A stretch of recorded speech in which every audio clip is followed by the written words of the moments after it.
Hello, my name is Raymond. Today I'm going to be going over a list of different ways of types of learning, and I'm going to tell you how I learn the best. The three types of learning are audio, visual, and kinesthetic. After a brief evaluation of myself and taking a little quiz on seeing where I'm at, I tend to find myself pretty much all of them. I I I like to listen to the person or say tutorial. Hearing is definitely one of the biggest things for me to be able to absorb what the teacher is teaching or what the lesson is conveying. Now, being visual as well, I see it being just as important. Being able to see the material, being able to read it over. Now, sometimes it all depends on how complex the material can be, as far as how many times I have to read it over again. Um, but looking at different software programs that I've never used before, and just getting a hands-on, which is kinesthetic approach, is pretty much the best way for me to go. So in applying these three different things, I think that there is a balancing point depending on what it is you are learning. So I'm going to be going over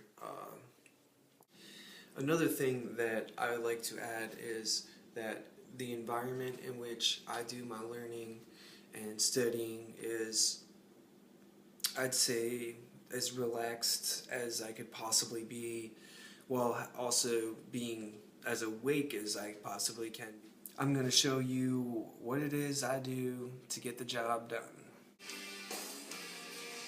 As you can see, this is my workspace for right now. This is just the other side of my kitchen. I plan on creating a studio, more environment in the future where I can also work on drawing and paintings. But having music going doesn't distract me from the things that I need to take care of while I'm reading. As a matter of fact, sometimes I will actually sing to the song while I'm writing down on a piece of paper, but that's only if I know the lyrics really good.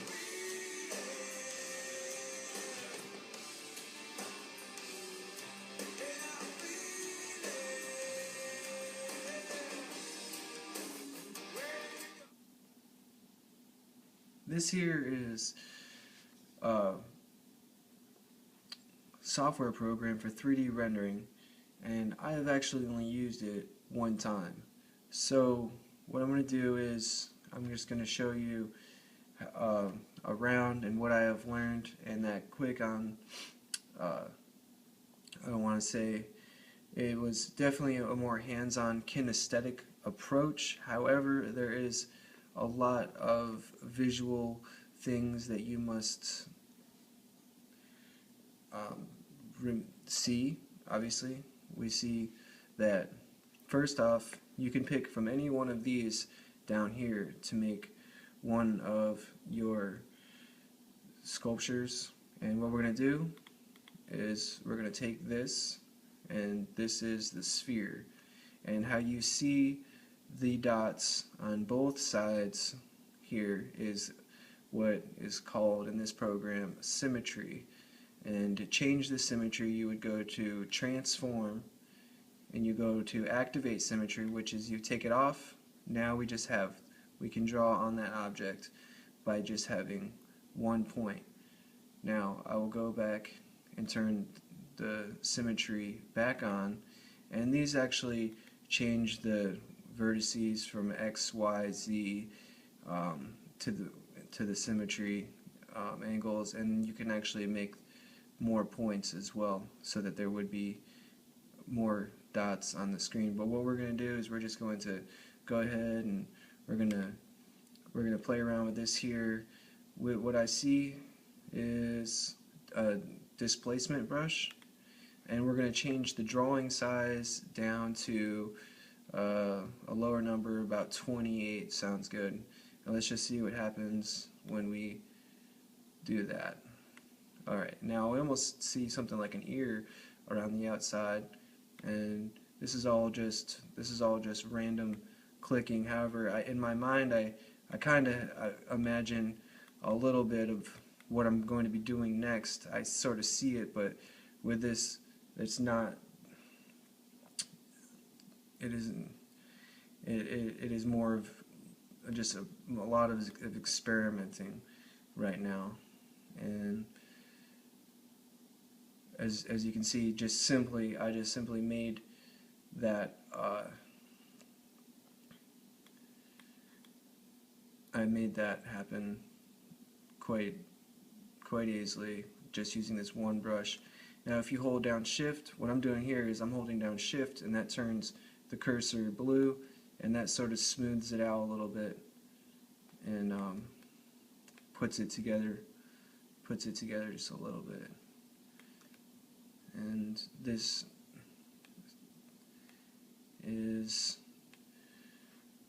that one brush there. And now let's just play around. Let's just see what pinch does. I don't even remember if it's I think right now I'm clicking, you can't really see anything, so what I'm going to do is I'm going to turn the draw size up and see. Alright, there we go. Now by turning the draw size up, which was just what I have learned by just working with this one at a time, that this is the best way to see the difference in your paintbrush size and what it can do.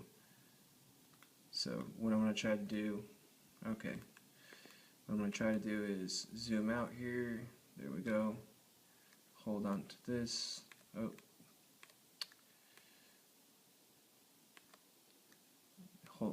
Holding the right-clicking and holding Option brings that back into view. Yep, there it goes. Try that again. Alright.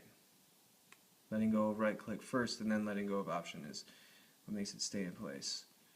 And the opposite, sometimes if you hold Shift down, the opposite of what you're doing is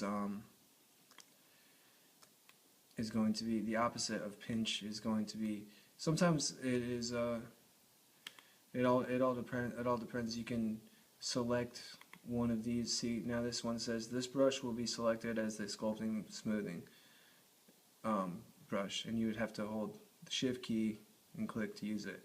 Okay, so I'll hold Shift, and it's basically doing almost what it did before. And just a little bit of playing around here, we get some really cool shapes.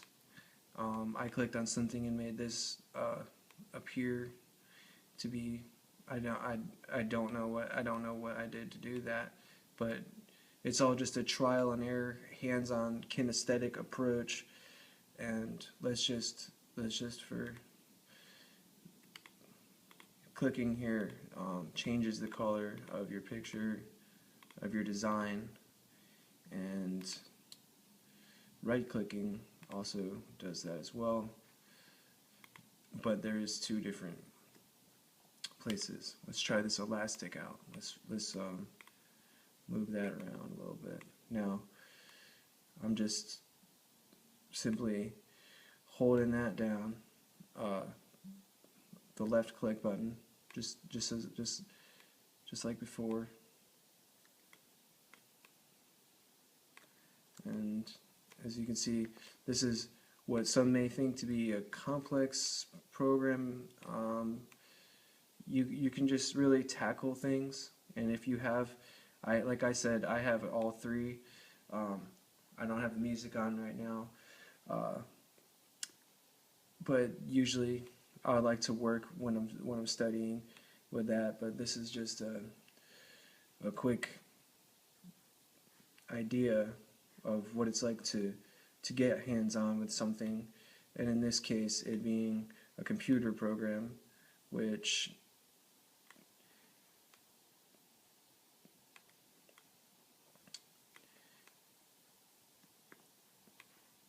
is not exactly like working on a car or learning how to play music with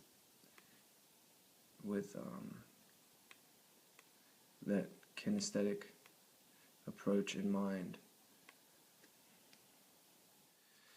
Well, even though I believe that the audio and the visual, learnings are just as important to me as a hands-on approach, I think that working with something with my hands and being able to use it as opposed to hearing about it is definitely the best way for me to learn. And I don't really use a study aid all that much.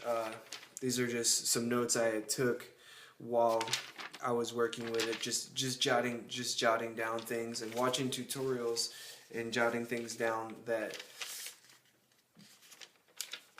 are just good to remember when you can't be looking at both, or sometimes you can look at both. You can have two screens open, but you don't really want to waste all that time. You do the studying, you get your notes out of the way, then go ahead and start messing with it. Just get on there and get going with it.